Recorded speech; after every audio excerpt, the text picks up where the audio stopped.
Assalamualaikum warahmatullahi wabarakatuh. Salam Om Swastiastu, Namo Buddhaya, Salam Kebajikan, Rahayu. Kami dari Universitas Islam Darul Ulum Lamongan akan mempresentasikan kompetisi dalam bidang komersialisasi riset dan teknologi tepat guna. Izinkan kami memperkenalkan tim kami. Yang pertama, Ayu Sulistiawati, Fakultas Ekonomi, Prodi Manajemen, NIM 18042089, Angkatan 2018 sebagai Ketua Kelompok. Saya Della Febrianti dari Fakultas Keguruan dan Ilmu Pendidikan, jurusan Pendidikan Bahasa Inggris, dengan NIM 180330007, Angkatan 2018 sebagai anggota pertama. Dan saya, Yusnia Megasari, dari Fakultas Matematika dan Ilmu Pengetahuan Alam, Prodi Matematika, NIM 1808104, Angkatan 2018 sebagai anggota kedua. Dalam proses mempersiapkan kompetisi ini, dikarenakan pandemi COVID-19, sehingga kami mendiskusikannya secara daring melalui platform grup WhatsApp, Zoom, dan juga Google Meet.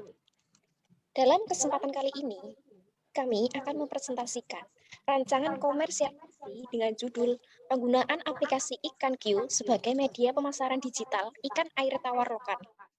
Untuk yang pertama akan disampaikan oleh Yusnia Megasari. Kepadanya saya persilahkan.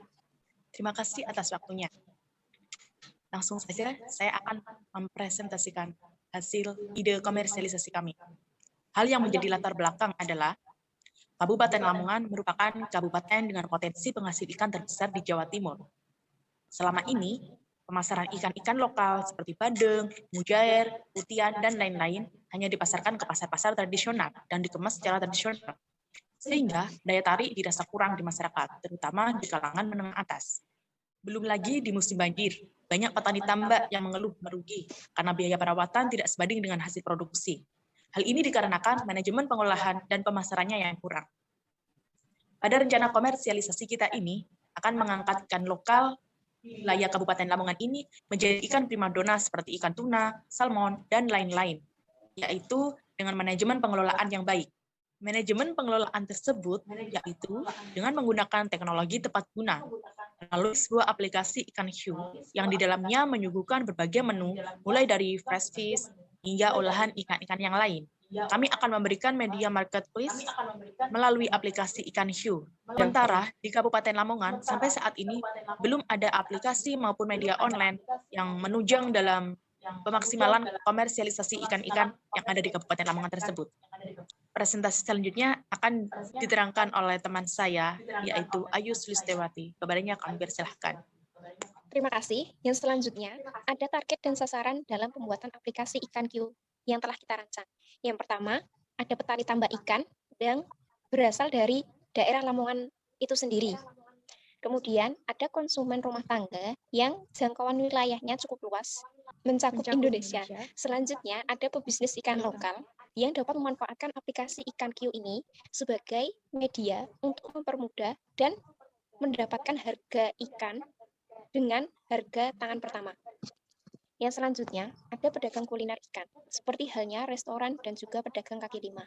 Kemudian, ada pedagang kebutuhan pokok. Di sini ada menu dan fitur dalam aplikasi IkanQ yang dapat dimanfaatkan oleh pengguna. Yang pertama, ada menu home. Di dalamnya terdapat beberapa produk ikan yang populer dan update produk dari penjual yang terdaftar di aplikasi. Yang kedua, ada menu ikan segar. Di dalamnya terdapat berbagai jenis ikan segar yang dapat dipesan oleh pengguna yang jaraknya memungkinkan, seperti wilayah Lamongan itu sendiri, Bojonegoro, Gresik, Jombang, Kediri, dan wilayah terdekat lainnya. Yang ketiga, ada menu olahan ikan. Terdapat berbagai macam olahan ikan yang dapat dipesan oleh semua pengguna aplikasi yang jaraknya lebih luas. Menu dan fitur aplikasi IkanQ yang selanjutnya ada menu transaksi. Pengguna dapat melihat transaksi yang telah dilakukan, mulai dari proses pemesanan hingga pesanan selesai. Yang kelima, menu cari. Pengguna dapat mencari produk yang diinginkan, seperti halnya ikan bandeng dan produk ikan lainnya. Yang terakhir, ada menu manfaat ikan. Terdapat daftar manfaat dari masing-masing ikan yang tersedia di dalam aplikasi tersebut. Yang selanjutnya akan dipresentasikan oleh Della Febrianti. Kepadanya saya persilahkan. Baik, terima kasih atas waktunya. Di sini saya akan menjelaskan mengenai manajemen rancangan bisnis. Seperti yang sudah dijelaskan oleh presentator sebelumnya, bahwa aplikasi IkanQ memiliki peran sebagai media perantara ataupun media distribusi atau komersialisasi antara petani tambak dengan konsumen, ataupun sebaliknya, yaitu konsumen dengan petani tambak. Dalam manajemen rancangan bisnis kita ini, kita membaginya menjadi dua hal, yaitu untuk petani tambak atau penjual, dan yang kedua yaitu untuk calon konsumen ataupun pengguna aplikasi yang akan memesan ikan melalui aplikasi IkanQ. Yang pertama untuk petani tambak atau penjual, memiliki beberapa tahap seperti yang tertera pada layar. Yang pertama yaitu petani tambak mendaftarkan diri menggunakan email pribadi sang petani. Lalu, petani tambak juga harus menginput rekening bank yang akan digunakan sebagai media transaksi ataupun penyaluran uang dari konsumen menuju ke penjual ataupun petani tambak itu sendiri. Selanjutnya, petani tambak juga harus melakukan verifikasi data diri yang sesuai dengan KTP. Lalu yang kedua, admin aplikasi akan melakukan cross-check atas kebenaran data yang diinput oleh pendaftar. Yang ketiga yaitu dalam waktu maksimal 1 kali 24 jam, petani tambak akan mendapat notifikasi melalui email. Yang keempat, jika petani tambak dinyatakan terverifikasi, maka otomatis aktivasi akun dapat dilakukan. Aktivasi akun dapat dilakukan dengan cara mengakses link yang diberikan atau disediakan atau dikirimkan oleh pengelola aplikasi kepada email masing-masing sang pengguna atau petani tambak. Yang kelima yaitu petani tambak menginput ikan hasil panen dan hasil olahan ikan pada aplikasi. Yang perlu diinput di sini adalah jenis ikan seperti ikan mujair, ikan bandeng ataupun ikan putih, lalu harganya, ekspedisi yang dapat dipilih oleh calon konsumen, lalu deskripsi dari ikan tersebut. Yang keenam, jika ikan ataupun hasil olahannya mendapat order dari konsumen, petani tambak akan mendapat notifikasi pada aplikasi.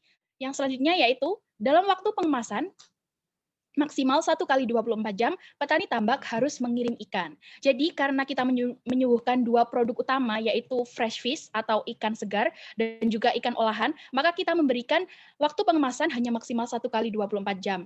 Dengan pertimbangan bahwa ikan yang nantinya akan dikirim akan tetap segar hingga di tangan konsumen. Yang kedelapan, jika dalam waktu 1 kali 24 jam petani belum mengirim produknya, maka konsumen akan mendapat notifikasi pilihan. Yang kesembilan, jika produk sudah sampai di tangan konsumen, uang akan otomatis masuk ke rekening petani tambak. Jadi yang perlu kita tahu, jika konsumen melakukan order dan uang sudah selesai ditransfer, uang akan ditahan dulu oleh pengelola aplikasi. Jika order sudah dinyatakan selesai, baru uang akan ditransfer ke rekening penjual ataupun petani tambak. Hal tersebut untuk menghindari resiko penipuan secara online. Baik, untuk manajemen aplikasi selanjutnya yaitu untuk calon konsumen. Sama seperti penjual, untuk calon konsumen kita juga memberikan beberapa tahapan. Yang pertama yaitu, calon konsumen melakukan pendaftaran akun menggunakan email pribadi. Yang kedua, calon konsumen dapat menjelajah berbagai menu yang tersedia pada aplikasi. Sebelum melakukan fixing order, pengguna dapat menjelajahi aplikasi terlebih dahulu, memilih produk yang akan dipesan. Lalu yang ketiga, calon konsumen melakukan fixing order pada aplikasi. Yang keempat, calon konsumen melakukan pembayaran yang sesuai dengan metode yang dipilih maksimal 1 kali 12 jam setelah fixing order. Tahap yang kelima yaitu dalam waktu maksimal 1 kali 24 jam setelah pembayaran, penjual akan melakukan pengemasan produk. Yang keenam yaitu jika dalam waktu 1 kali 24 jam petani belum mengirim produknya, maka konsumen akan mendapat notifikasi pilihan, baik akan membatalkan order ataupun memberi waktu tambahan pengemasan bagi penjual atau petani tambak. Lalu yang ketujuh, konsumen menerima produk dan melakukan konfirmasi penerimaan produk pada aplikasi masing-masing. Yang kedelapan, jika terdapat ketidaksesuaian pada produk yang dikirim, konsumen dapat mengajukan komplain dengan cara menyertakan video unboxing. Yang kesembilan, proses verifikasi komplain akan dilakukan oleh pihak manajemen aplikasi. Hal ini diperuntukkan bagi pengguna yang melakukan komplain saja. Jadi apabila pengguna yang tidak melakukan komplain ataupun barang yang diterima sudah sesuai, pengguna tidak perlu melakukan tahap ke-8 dan ke-9. Pengguna hanya perlu melakukan tahap ke-10 yaitu proses order selesai dengan cara mengklik barang diterima dan melakukan penilaian pada produk tersebut. Sekian yang dapat saya sampaikan. Selanjutnya kembali ke moderator. Sekian presentasi dari kelompok kami. Kurang lebihnya mohon maaf. Wassalamualaikum warahmatullahi wabarakatuh.